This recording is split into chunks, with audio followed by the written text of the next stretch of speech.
Halo bosku, jumpa lagi dengan channel Masno22. Sebelum lanjut ceritanya jangan lupa subscribe, like, satu lagi jangan di skip nontonnya ya. Terima kasih. Saat ini Lin Keting sedikit bingung, karena perkembangan medan pertempuran antara dewa dan iblis tidak lagi sesuai rencana sebelumnya. Binatang guntur yang tiba-tiba muncul, dan pembudidaya iblis yang meninggalkan jejak jiwanya. Dia tidak tahu berapa banyak hal yang tidak diketahui yang akan terjadi selanjutnya. Jika terus berlanjut, pasti akan ada bahaya. Tetapi jika dia tidak pergi dan kembali seperti ini, Lin Keting tidak tahu bagaimana berbicara, orang-orang di belakangnya mengikutinya. Tuan, saya benar-benar akan dibunuh oleh Anda. Bukankah Anda sudah memberitahu saya bahwa Anda akan membuka jalan bagi saya sejak lama? Lin Keting mengutuk tuannya di dalam hatinya. Namun, saat ini, dia tidak bisa menunjukkan terlalu banyak kepanikan dan hanya bisa berpura-pura tenang dan berkata, rekan-rekan Tao, jika kita terus berjalan ke depan, pasti akan sangat berbahaya. Jika Anda tidak mau terus mengambil risiko, maka kita bisa kembali dengan cara yang sama. Lin Keting ingin semua orang mengambil keputusan dan mengatakan bahwa jika mereka tidak mengambil risiko, dia bisa kembali bersama mereka. Semua orang diam. Awalnya aku mengira itu adalah reruntuhan, tapi aku tidak menyangka itu akan menjadi medan perang antara dewa dan iblis. Tidak ada yang tahu bahaya apa yang ada di depan. Terlebih lagi, ada seorang penggarap iblis dengan sinar sisa jiwa di depannya. Jelas sekali bahwa penggarap iblis itu adalah seorang yang kuat. Bahkan jika itu adalah gumpalan jiwa yang tersisa, mereka tidak tahu apakah mereka dapat menghadapinya. Tetapi jika mereka tidak pergi, mungkin ada banyak harta karun yang menunggu mereka di depan. Bagaimanapun, ada tebing tulang patah di depan Anda, dan ada kerangka di mana-mana. Kerangka ini pada dasarnya adalah makhluk abadi dan iblis yang mati selama perang antara dewa dan iblis. Siapa di antara makhluk abadi dan iblis ini yang tidak memiliki sedikit senjata ajaib di tangan mereka? Semua orang sudah mati, dan senjata ajaib serta senjata ajaib itu pasti tertinggal di medan perang antara dewa dan iblis ini. Semua orang bingung saat ini, apakah harus pergi atau kembali. Ji Yun, Nona Zhu, ayo pergi. Chen Ping memahami pikiran Lin Keting, jadi dia memanggil Ji Yun dan Zhu Qingxiu, dan mereka berjalan maju. Sendirian, dengan medan pertempuran antara dewa dan iblis, pasti ada senjata dan senjata ajaib yang tak terhitung jumlahnya di depannya. Saya tidak tahu apakah tas penyimpanan yang saya bawa cukup. Seperti kata pepatah, pemberani akan mati kelaparan karena kelaparan. Saya lebih memilih mati kelaparan daripada mati kelaparan. Chen Ping berkata dengan keras sambil berjalan. Rekan Tao, tolong bawa aku bersamamu. Setidaknya aku masih memiliki kekuatan, dan kekuatanku belum ditekan. Melihat Chen Ping terus bergerak maju, Thunder Beast segera menyusul dan berkata, binatang petir itu telah berada di sini selama bertahun-tahun, tetapi dia tidak berani maju, karena takut menghadapi bahaya apapun. Sekarang Chen Ping menemaninya, saya merasa lebih nyaman, lagi pula, Chen Ping masih memiliki kilin api dan binatang penelan langit. Meskipun kedua makhluk kecil ini mungkin terlihat kecil, kekuatan mereka tidak lemah. Melihat binatang petir itu juga akan mengikuti Chen Ping, semua orang yang masih ragu-ragu segera mengejarnya. Rekan Tao, tunggu sebentar, kami akan bergabung denganmu. Ya, bersama-sama kita tidak bisa melepaskan kesempatan ini meskipun kita mati. Ayo bekerja keras, kita sudah sampai di sini. Semua biksu menyusul Chen Ping dan ingin mengikutinya. Saat ini, hanya Lin Keting yang dibiarkan berdiri sendirian, menatap punggung Chen Ping dengan bingung. Dia ingin memarahi Chen Ping saat ini.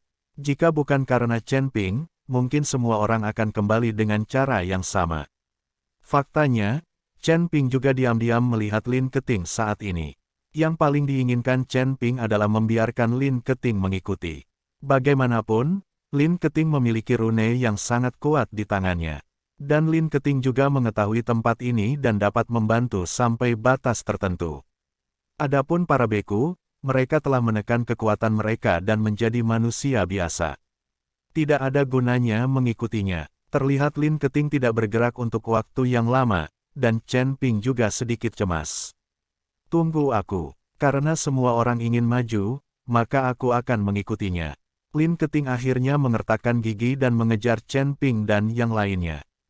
Ketika Chen Ping melihat ini, dia sedikit mengangkat sudut mulutnya dan tertawa. Tebing tulang patah. Semua orang berdiri di tepi tebing, memandangi tebing tak berdasar, dan mereka ingin mati. Bukankah dikatakan ini adalah tebing yang terbentuk dari pertemuan dua benua? Bagaimana bisa terjadi kesenjangan sebesar itu? Sejauh mata telanjang bisa melihat, gelap gulita dan tidak ada yang terlihat. Seluruh benua sepertinya terpotong langsung di sini. Kegelapan di depan sepertinya adalah akhir. Ini, bagaimana cara turun ke sini? Terlalu dalam. Seseorang mengeluh tanpa daya. Sekarang kekuatan semua orang telah ditekan, mereka hanyalah orang biasa, siapa yang berani melompat langsung tanpa hancur berkeping-keping. Terlebih lagi, tidak ada yang tahu apa yang ada di bawah sana. Ini adalah area yang tidak diketahui. Aku bisa menjatuhkanmu. Pada saat ini, binatang petir itu berbicara. Semua orang di sini telah ditekan kekuatannya, hanya binatang guntur yang belum ditekan. Bagus sekali, kalau begitu tolong jatuhkan kami, kata lelaki tua di antara para biksu. Tapi menjatuhkan begitu banyak orang akan memakan banyak biaya, jadi binatang guntur sedikit mengernyit. Jangan khawatir, kami pasti tidak akan memperlakukanmu dengan buruk. Saat kami menemukan harta karun itu, kami akan membaginya denganmu. Orang tua itu mengerti apa maksud binatang petir itu dan berkata dengan cepat. Beku lain juga mengangguk setuju. Jika Thunder Beast tidak diizinkan menurunkannya, mereka hanya akan diblokir di sini. Harta tidak banyak berguna bagiku, tetapi jika kamu memiliki batu spiritual, kamu dapat memberiku beberapa untuk menambah kekuatan fisikku. Kata binatang guntur langsung. Jelas sekali bahwa binatang petir ini menginginkan batu roh sebelum menjatuhkan semua orang. Ketika mereka mendengar bahwa mereka menginginkan batu spiritual, semua biksu tertegun sejenak, dan kemudian saling memandang. Lagi pula, membagi harta hanyalah sebuah kue di langit, dan janji yang tidak diketahui adalah yang paling tidak berharga.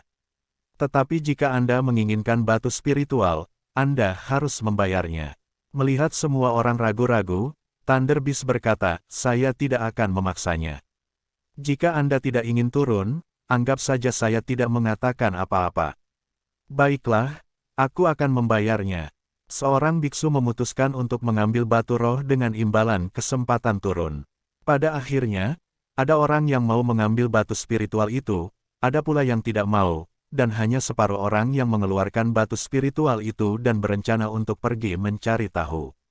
Asteris dan Lin Keting juga siap mengambil batu roh, tetapi Thunder Beast menolak. Kalian berdua penganut Tao, tidak perlu mengambilnya, kami akan turun sekarang. Setelah binatang petir itu selesai berbicara, dia dengan ringan menyentuh palunya. Ledakan, dunia bergetar beberapa saat, lalu guntur dan kilat menyambar. Guntur dan kilat ini berubah menjadi bola cahaya di udara, lalu menyelimuti Asteris dan lainnya. Thunder Beast mengendalikan bola cahaya dan perlahan mendarat di bawah tebing. Kecepatannya dikontrol dengan sangat lambat. Bagaimanapun, mereka semua adalah orang biasa saat ini.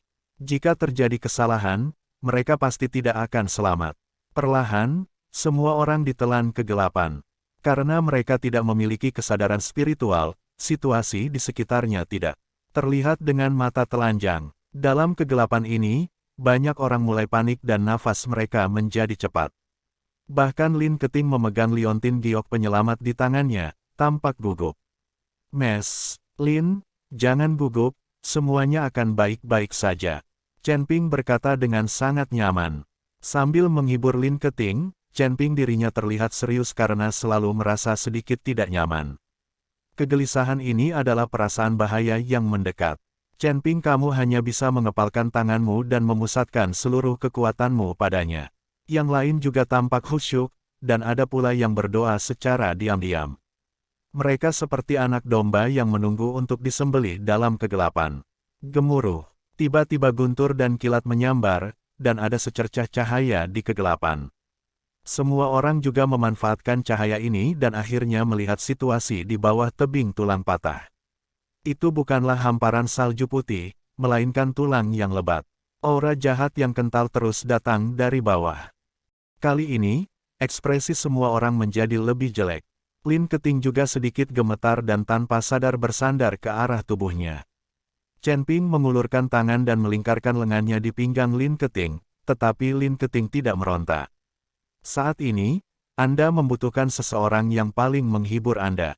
Ji Yun di samping tidak bisa menahan tawa saat melihat adegan ini. Namun Zhu Qingxiu hanya memutar matanya dan menoleh ke samping. Ada bahaya. Pada saat ini, Raja Iblis Ciyun di lautan kesadaran tiba-tiba teringat Chen Ping. Sebelum ada yang bisa bereaksi, bola cahaya besar itu tiba-tiba bergetar, dan semua orang merasa pusing. Pada saat ini, ekspresi binatang guntur juga berubah drastis, dan dia dengan cepat mengingatkannya, tenang, saya akan mempercepat. Thunder Beast mengendalikan bola cahaya dan dengan cepat jatuh ke bawah. Ada semburan api di sekitar bola lampu, dan bersamaan dengan suara klik, terjadi retakan pada bola lampu tersebut. Ekspresi semua orang berubah drastis. Tanpa perlindungan bola cahaya ini, jika orang-orang ini jatuh, mereka pasti akan hancur berkeping-keping. Saat ini, banyak orang yang menyesalinya dan mungkin sebaiknya tidak turun. Anda tidak hanya dapat menyelamatkan batu spiritual, tetapi Anda juga dapat menyelamatkan nyawa. Tapi saat ini, sudah terlambat untuk mengatakan apapun. Tiba-tiba, semua orang melihat telapak tangan besar di kegelapan, dengan lembut menepuk bola cahaya. Ledakan, bola cahaya itu langsung hancur. Binatang guntur itu memuntahkan seteguk darah dan langsung jatuh. Yang lain juga jatuh satu demi satu, tubuh mereka jatuh tak terkendali. Lin Keting masih dipeluk oleh ibunya, memegang erat liontin giok di tangannya, dengan sedikit tekad terpancar matanya. Tapi saat Lin Keting hendak mengaktifkan liontin giok penyelamat nyawa, kekuatan mengerikan menyapu, dan semua orang tersapu oleh kekuatan ini seperti dedaunan. Entah berapa lama, Chen Ping perlahan membuka matanya dan bangun dari koma. Saat dia membuka matanya, hal pertama yang dia lihat adalah wajah lembut Lin Keting. Keduanya masih berpelukan, dan mereka sangat dekat satu sama lain. Jika mereka bergerak sedikit saja, mereka mungkin akan berciuman. Chen Ping melihat Lin Keting seperti itu, dia menjilat bibirnya dengan lembut, dan api tak dikenal terus muncul di dalam hatinya. Tapi saat ini, Lin Keting juga tiba-tiba membuka matanya. Kedua orang itu saling memandang sangat dekat. Lin Keting tersipu, dan dia juga tampak malu. Kamu, cepat bangun, kamu mendorongku. Lin Keting berkata dengan lembut. Oh maaf. Chen Ping cepat bangun lalu menarik Lin Keting juga. Mereka melihat sekeliling dan menemukan bahwa tidak ada orang lain di sana, dan di bawah kaki mereka terdapat tulang mati yang tak terhitung jumlahnya, beberapa di antaranya telah berubah menjadi bubuk. Di mana yang lain? Kenapa tidak ada tanda-tanda orang lain? Lin Keting bertanya. Aku juga tidak tahu. Mungkin jatuh di tempat lain. Ayo kita cari. Chen Ping dikatakan. Tapi begitu dia mengambil langkah maju, Lin Keting tiba-tiba berteriak. Nona Lin, ada apa denganmu? Chen Ping buru-buru datang dan bertanya. Kakiku sepertinya terluka. Lin Keting mengerutkan kening dan berkata. Apa yang harus aku lakukan? Haruskah aku menggendongmu? Chen Ping melihat kaki Lin Keting, dia berkata tanpa daya. Jika kultivasinya tidak disegel, dia dapat membantu Lin Keting menyembuhkannya. Cedera ringan ini bukanlah apa-apa. Tapi sekarang mereka semua adalah orang biasa, jadi tidak ada yang bisa mereka lakukan. Lin Keting menggelengkan kepalanya, berhentilah memelukku. Aku khawatir kamu akan memukulku dengan tongkat. Kata-kata Lin Keting membuat Asteris langsung tersipu. Lin, maafkan saya tidak bermaksud melakukannya. Kalau begitu, izinkan aku menggendongmu di punggungku, agar aku tidak menabrakmu. Chen Ping berkata sambil berjongkok di depan Lin Keting. Tidak apa-apa, Lin Keting berbaring telentang dan biarkan dia menggendongnya. Meski kekuatannya telah tersegel, masih mudah untuk menggendong wanita di punggungnya.